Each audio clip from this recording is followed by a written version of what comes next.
From the RSNA, this is the Radiology Imaging Cancer Journal podcast.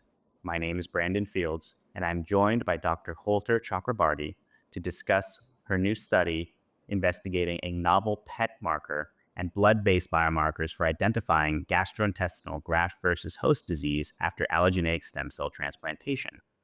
Dr. Holter-Chakrabarty, thank you so much for your time and for being here this morning. Absolutely. Pleasure to be here.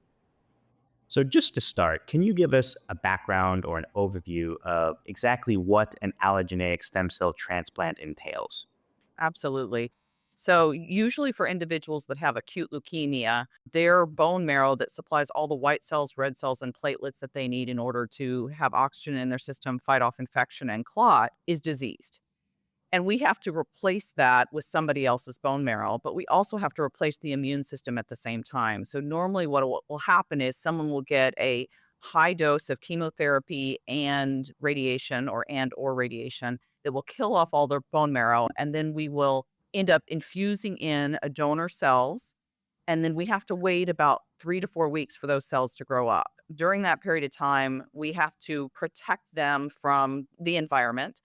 When they begin to grow up, we see engraftment occur, which just means that the bone marrow starts producing white cells, red cells, and platelets.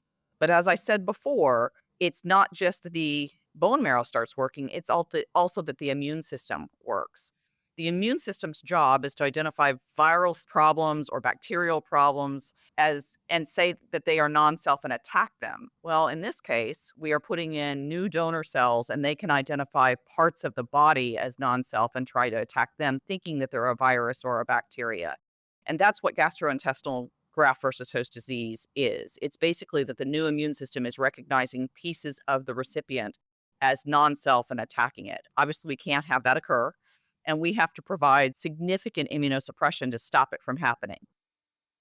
Can you talk a little bit more about the inspiration for this study? Give us a background of the prior study from which this secondary analysis arose. So, the inspiration is always a patient in my world. I'm a translational researcher. I had a patient that did that entire transplant and their marrow did not grow. And during that period of time, I wanted a tool in order to see if their marrow could grow or didn't at an earlier time point so that I could go get her more cells before she had a bad outcome. Most of the bad outcomes in our lives are either related to severe graft versus host disease or the bone marrow not growing and subsequently having severe infection risk. So in her case, she had a severe infection risk and ended up dying from it. So when that happened, I contacted a colleague of mine at the National Cancer Institute. Her name is Dr. Kirsten Williams, and we came up with this idea that maybe we could image some of the events of transplant so that we'd be able to have a biomarker to tell us which way to go, if the bone marrow is working and if the immune system is working too much, as in graft versus host disease. So that was the inspiration, was could we find a way to have better tools in order to identify the common problems in transplant? And currently, the state of affairs is this magic system and map scoring. Can you tell us a little bit more about how we use those? Sure. So I would say currently the standard of care for evaluation of gastrointestinal graft versus host disease is actually a clinical diagnosis. It's that we watch and see if people are having severe nausea and vomiting that we can't explain from any other cause, or severe diarrhea that we can't explain for any other cause. And when I'm talking about severity, I'm talking about losing 10% of your body weight because of the nausea and vomiting, and or having up to about 6 liters of stool a day. So we use those as markers. We do a whole lot of testing that often includes invasive, basically endoscopy, where we have to go look in the colon, but we can't see the entire GI tract. We can't see the jejunum. We can't see sometimes part of the ileum, and we can often only sample the colon because they are at such high risk for immunosuppression complications of endoscopy. So sometimes we can't even do the endoscopy. So we try and use biomarkers to kind of guide us to tell us how bad this graft versus host disease is. Unfortunately, we don't have really good diagnostic markers where I can run a test and say, yes, you have graft versus host disease, with the exception of doing that endoscopy. MAGIC was developed to try and identify the people that were going to have bad gastrointestinal graft versus host disease, or GVHD as a whole. It can also include the skin. It can also include the liver. And it is a serum biomarker that is two different serum tests. One is interleukin 2 and the other is reg 3 alpha. and they identify how bad the graft versus host disease is and what their risk of what we call treatment related mortality. So, although not diagnostic, they can give us a guide of how bad the graft versus host disease is once we have identified it. They can also identify whether they would be susceptible to treatment with the primary treatment modality, which is steroids. Thank you for that. Can you give us more on the background of fluorine 18 fluorothymidine? How did you use this to differentiate between vigorous primary engraftment as compared to early graft versus host disease? Sure. So fluorothymidine has been heavily studied in brain malignancies, and ironically, early on, it was looked at for breast cancers and lung cancers.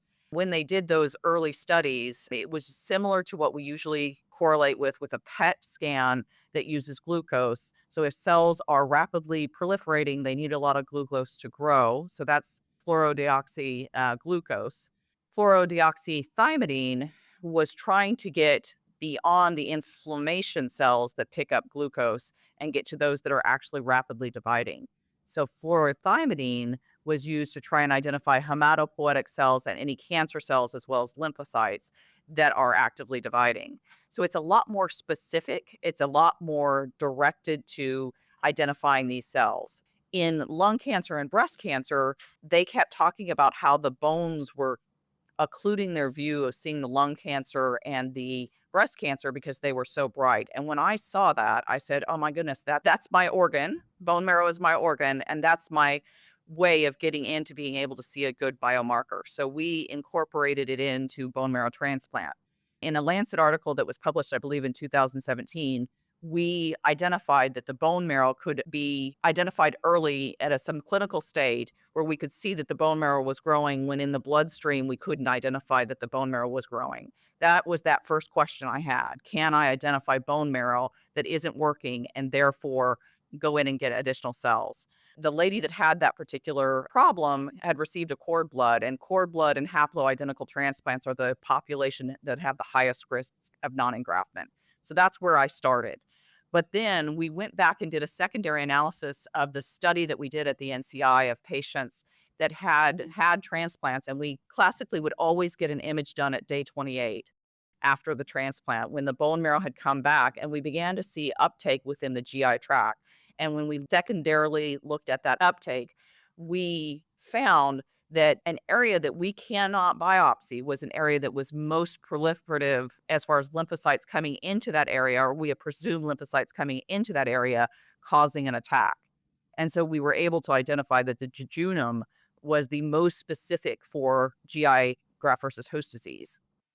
You mentioned that graft versus host disease is often treated presumptively, even in the setting of negative histology. Although you did mention challenges with biopsying the jejunum as well. How did you account for this in the study design? So the standard of care is clinical diagnosis because we don't have any diagnostic criteria that would be able to guide us. So what we went was with the gold standard of care, which is the clinical diagnosis. When we did the analysis, however, we went with the gold standard of care for clinical diagnosis. So no one that got onto the study either had GVHD or didn't have GVHD and had some other reason. We always split them that way with clinical. And then we did proven graft versus host disease when we had a biopsy that showed that we had GVHD. So the risk that you have there is that you would have some of the people that were diagnostic, not clinical GVHD, that were having subclinical graft versus host disease. And so you would see less of a signal. We were willing to accept that. Seeing less of a signal was better than seeing no signal at all. And really quite remarkable the results that followed from that. Can you speak more to the combined model components when considering both jejunal and MAP scores together, as opposed to considering them separately? What possible future integrations might you envision that would combine both the clinical and the radiologic markers in future stratification schemes?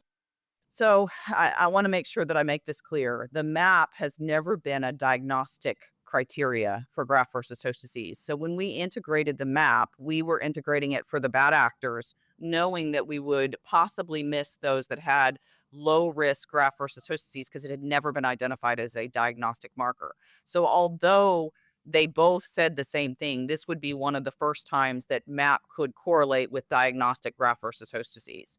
We accepted that and put it into the criteria for whether we could make them synergistic or whether they were equally telling us two different things.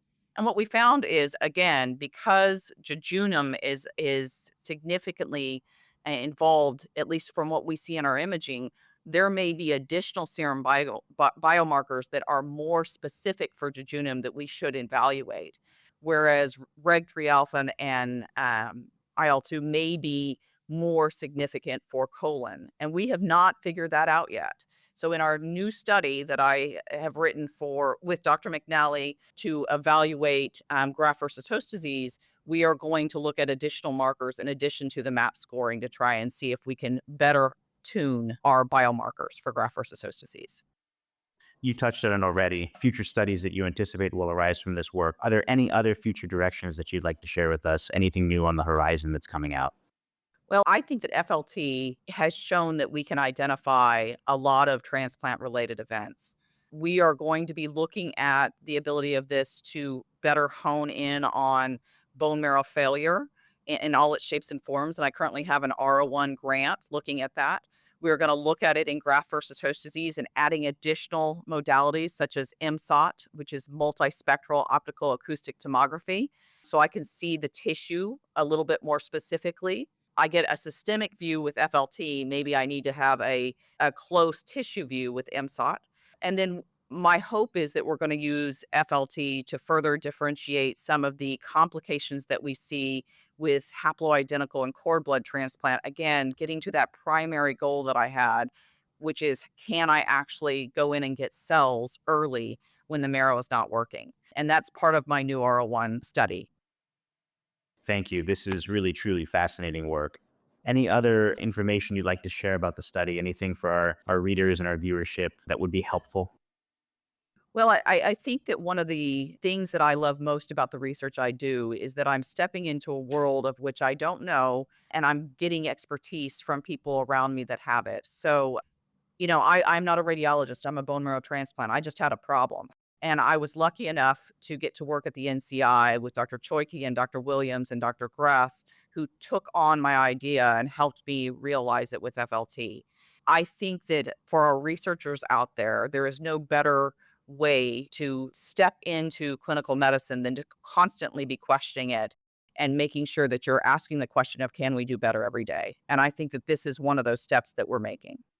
Outside of PET imaging, are there any other new emerging imaging modalities that you found helpful or potentially helpful in the imaging of these processes?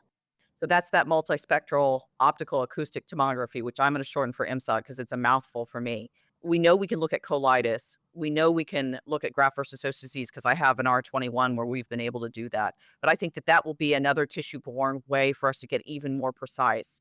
We've identified that collagen is deposited early in graft versus host disease, and we've seen that before. And so we may be able to identify, again, bad actors that are having so much collagen deposited in the gut that their absorption of nutrients is poor.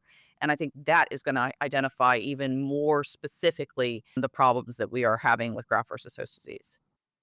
And for those of us who may be less familiar, can you let us know a bit more about the technology of how the MSOT works? You betcha. So, Dr. McNally is, I believe, one of only three people that use MSOD, and she is the only one that has ever used MSOD in graft versus host disease. But basically, what it is I have an ultrasound that I can identify where the tissue of interest is. So, for purposes of this study that we're doing, we can identify areas of bowel. We can look at the ileum, we can look at the colon, we can look at the sigmoid colon.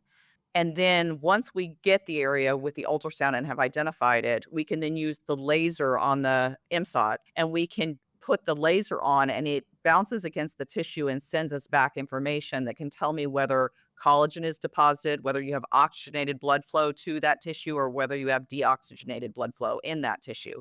So whether you're getting a lot of blood flow because it's very inflamed and whether you're having early collagen deposition because it's going into worsening graft versus host disease.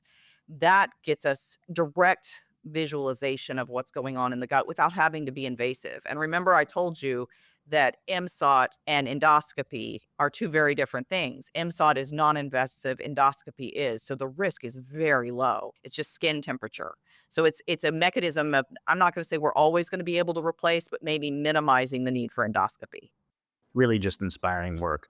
And Dr. Holter-Chakrabarty, thank you so much for your time this morning and joining us for this podcast. All right, thank you. Thank you so much for tuning in to this episode of the Radiology Imaging Cancer Journal podcast. Please rate, review, and subscribe however you may receive your podcast content.